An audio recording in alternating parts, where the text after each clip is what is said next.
Nakakagimbal na revelasyon ito. Grabe, just now, breaking news, cheese, kumanta na. Ahas, tinuro na. Ahas na naman. Ayan, syempre itong balitang ating mas matutunghayan ngayon ay nagmula kay Balitang Pinoy TV. At ito po ang inyong lingkod na si BT na magbibigay ng reaksyon at komento dito sa video na ating matutunghayan ngayon. At huwag na natin pagtagalin at sabay-sabay na natin panoorin ang laman ng video na hatid sa atin ni Balitang Pinoy TV at bibigyan natin ng reaksyon ang balitang ito. Pasok! Narito ang Balitang Pinoy TV.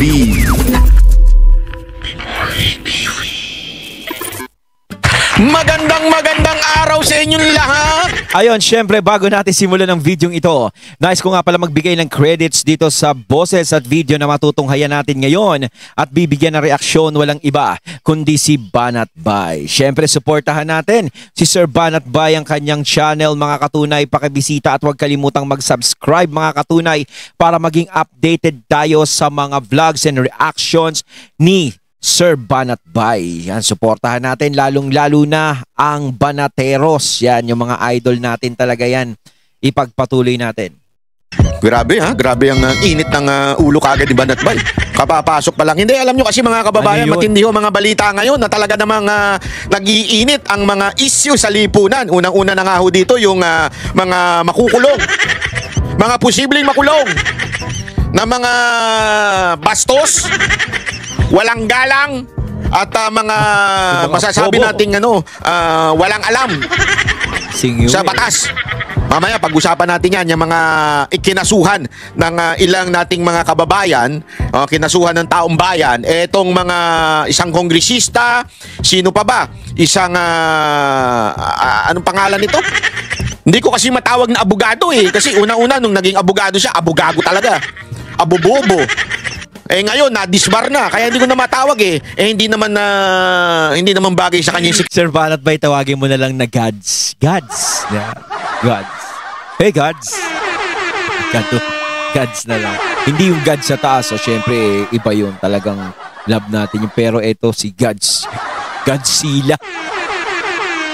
Sekretary? Sa bagay, sekretary ni Marcos bagay. Pareho sila ng Caracas pag-usapan natin yan. At siyempre, pag-usapan din natin yung umiinit at tinukoy na ni Cheese Escudero kung sino ang damunyo. Aba? Diyan sa kamera at merong planong pabagsakin. Ewan ko, ano bang sinabi ni Cheese Escudero dito, pero mukhang tinukoy niya na kung sino yung posibleng nasa likod ng paninira. Puri sa kanya. Aba? Pero bago po mangyari ang mga ganyang klaseng usapan, ulitin lang po natin mga kababayan, baka naman pwede mag-subscribe na po kayo kasi ayan, sa mga nanonood, 52% hindi nakasubscribe. Pero alam nyo nakita ko yung statistics medyo umaangat na po ito. Marami na po ang nanonood na nakasubscribe. Pero kung maaari pa, yung iba pa, yung remaining na nanonood, baka naman pwede tayo mag-subscribe. Okay. Ito na nga, pag-usapan na po natin mga ganyan. Naganap sila ng ibang issue. Itinuturo nila ngayon si Cheese Escudero, kung ano-ano sinasabi nila kay Cheese Escudero, di ba? Again, hindi ko po pinagtatanggol si Cheese Escudero pero kitang-kita yung para pagtakpan nyo yung kapalpakan nyo, yung kababuyan nyo diyan sa kamera, yung kawalang nyaan ninyo diyan sa kamera. Naghahanap kayo ng ibang issue at ang napili ninyong issue ay walang iba kung hindi yung kay Cheese Escudero, di ba? Di ba? Masyado nilang ginagalit si Senate President Cheese Escudero. 'Di ba? Masyado nilang ginagalit, masyado nilang iniinis. 'Di ba? Kumbaga, alam natin yung pinaghuhugutan nila, kaya ganyan sila kay Senator Cheese Kasi alam naman natin talaga na simula nang hindi sila napagbigyan ni SP Cheese is nagkaganyan-ganyan na sila. Syempre tiwala sila kaalyado natin 'yan. 'Di ba? Yung SP nan atin yan. Kahit pagtagalin natin. Tapos pirma lang tayo, ibasa lang natin sa kanya. Sigurado na yan si Sara Duterte, babagsak yan. Hindi ganun na nangyari. Kaya doon na nagsimula. Diba? Doon na nagsimula yung isipin nila kay SP Cheese. Ngayon si SP Cheese ngayon na nagiging suki nila at ayaw nilang tigilan. Ay nako. Sige kayo, lalo nyong ginagalit si SP Cheese, baka hindi na kayo pansinin talaga niyan. Baka pag kinailangan nyo si SP Cheese, talagang isnabi na lang kayo talaga. Oh. At take note, eto po ha, take note po. Nalaman na po ni Cheese Escudero kung sino yung di umano allegedly nag-ooperate sa kanya. Sino? Ng paninira. Ito, panoorin natin ha. May suspetsya na si SP Cheese sa umano'y nasa likod ng demolition job laban sa kanya. Posible raw na si Ako Bicol Party List Representative Zaldico Naku. ito. Una nang lumitaw ang isang Zaldico ha. Aba. Yung best friend natin si Zaldico. Totots ba yan, ha? Iniinis mo si Cheese. Totoo ba yan, Zaldico? Hindi ako nagsabi nito ha. Baka na naman ako na naman ang anuhin mo dyan. Hindi ako nagsabi nito. Ang nagsabi nito si Cheese Escudero. Kaya nga ang tanong natin, totoo ba na ikaw ang may pakana ng demolition job kay Cheese Escudero? Totots ba yan, ha? Tama si Sir Banat Bay. Kami nagtatanong lang.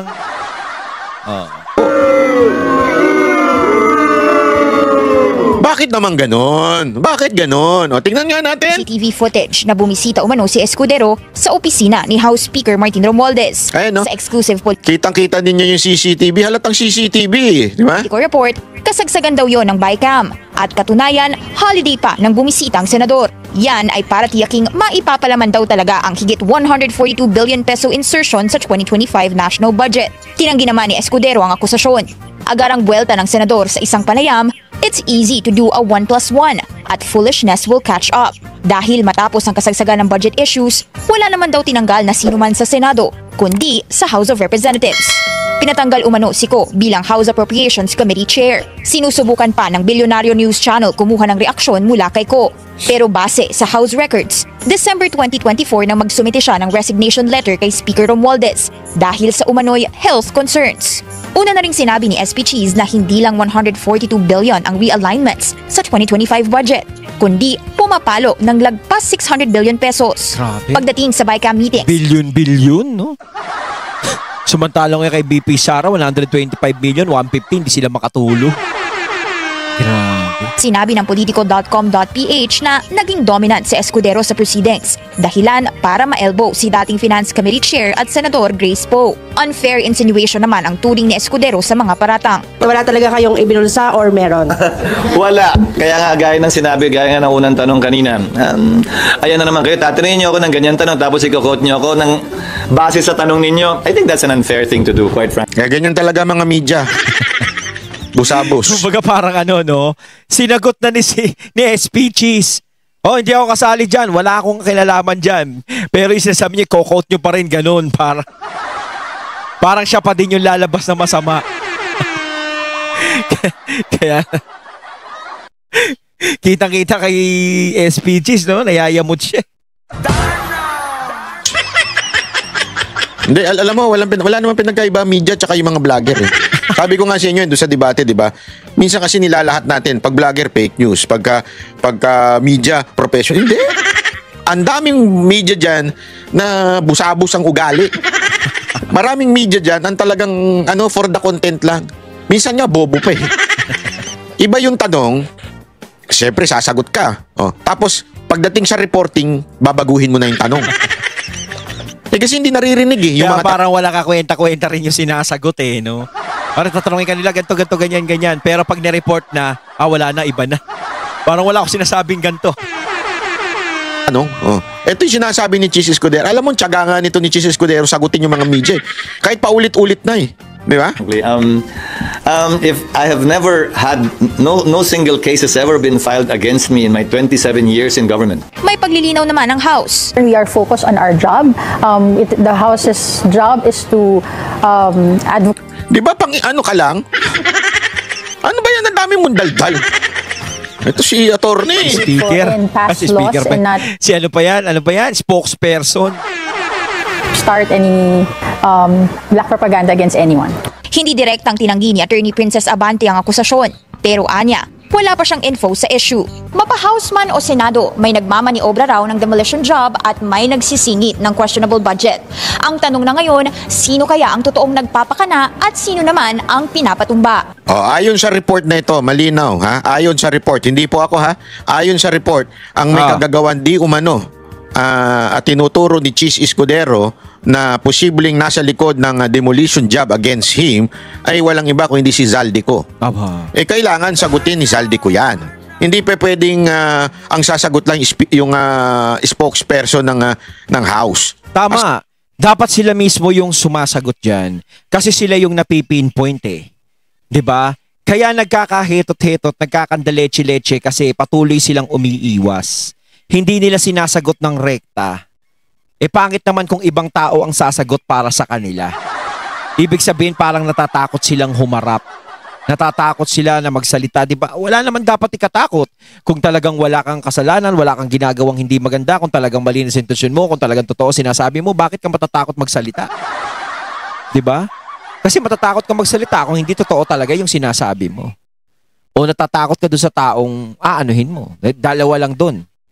No? Kasi na nga ba yun? Pero mas mainam talaga na sa'yo manggagaling. Ikaw na mismo ang magpapaliwanag kung ano talaga yan. Kung ikaw ang napipinpoint. Hindi, yun diba? Si Zaldico nga. Bakit nga ba nawala yun?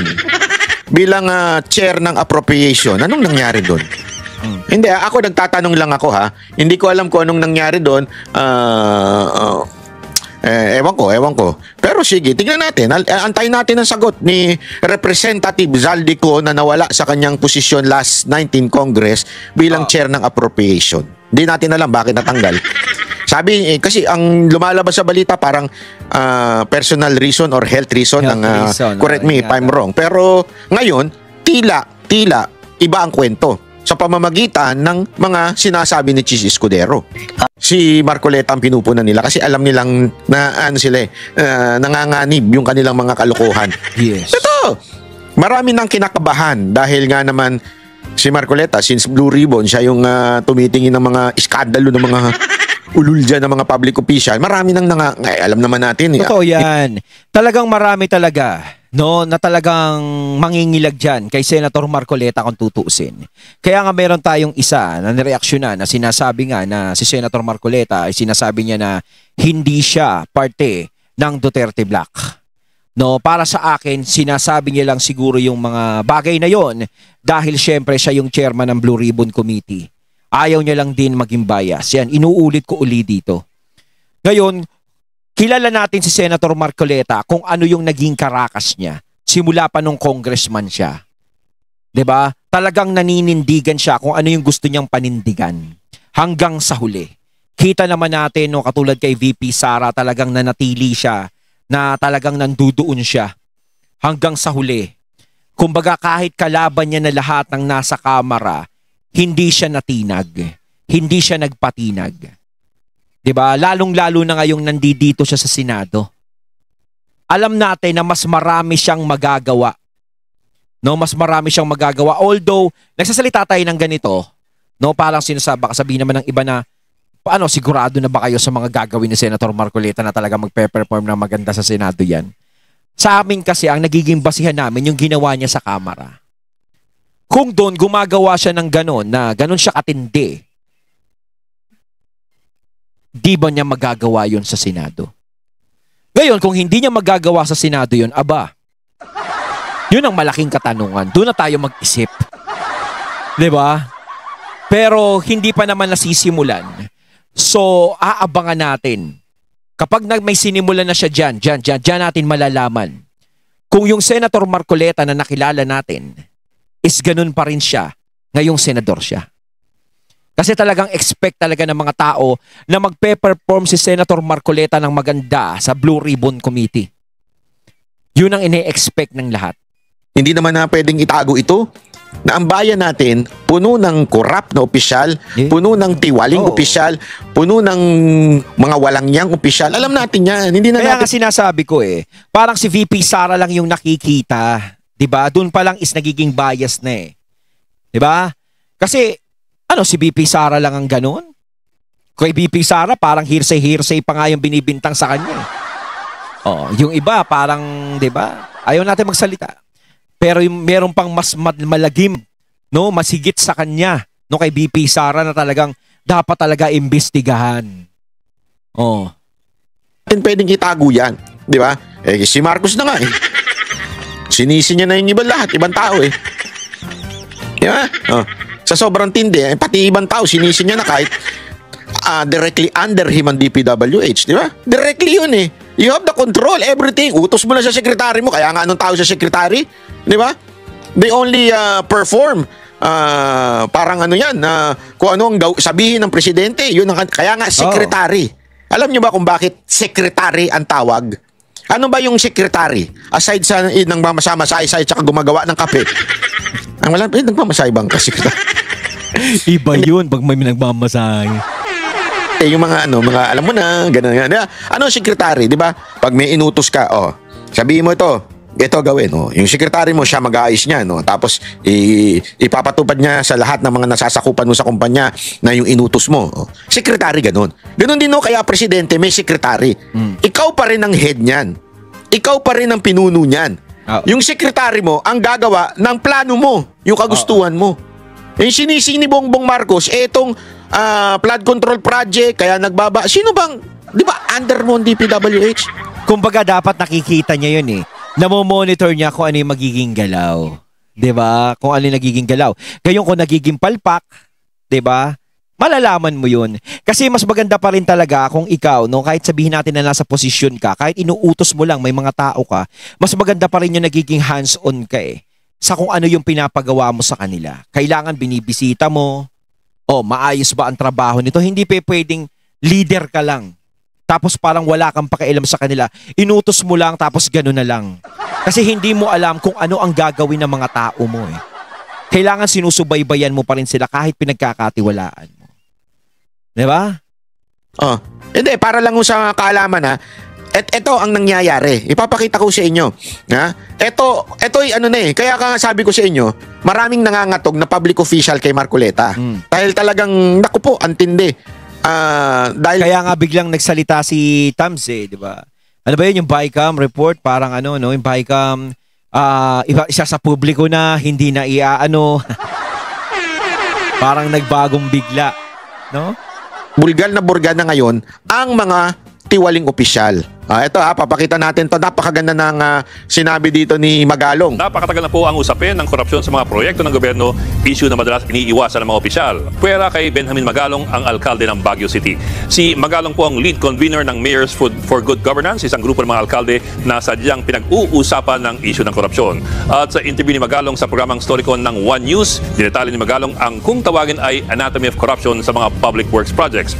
Ayon kay Magalong, ang pinakamalaking porsyento ng mga kickback ay napupunta sa politiko. 35 to 40% daw ng project cost binubulsa ng politiko. Nako. Grabe ang taas 35 to 40. So sa isang billion. Wag na isang billion, napakahirap 100 million. 35%. Wag na natin tingnan sa 40%, 35%. 35 million. Kaya kung tutusin, parang sarap-sarap maging politiko Kaya kung tutusin, pinag-aagawan yan Pinag-aagawan yan yung mga posisyon na yan. Kaya maraming tumatakbong gustong maging politiko. Kasi kung ikaw talaga pera yung nasa isip mo, madali kang yayaman talaga. Diba? Kumbaga para sa akin, parang bihira lang yung parang taong bayan ng mauuna Diba? Ang madali lang kasi sabihin yan para sumakay yung mga tao, iboto. Diba? Iboto para ganito. Pangangakuan ng kung ano-ano. Pero pag nakaupo na, wala na. Nag-iiba na yung timpla. Kaya nga kahit sino tumatakbo, kahit nga walang alam, tumatakbo dyan. Sa isang 100 million, doon na pupunta. Ang grabe. Grabe yun. Grabe. Di ba ang lupit? Kaya naman pala napakaraming kabit. Kaya naman pala nakakapaglaro ng sabong. Ayun, at ating natunghayan ng video na nagmula kay Balitang Pinoy TV. At syempre natunghayan natin ang boses na yan ng video na yun na binigyan natin ng reaksyon na nagmula kay Banat Bay. Kayo mga katunay, anong masasabi nyo tungkol dito? Comment lang po kayo sa comment box. So once again, I'm BT and I'm out. Peace.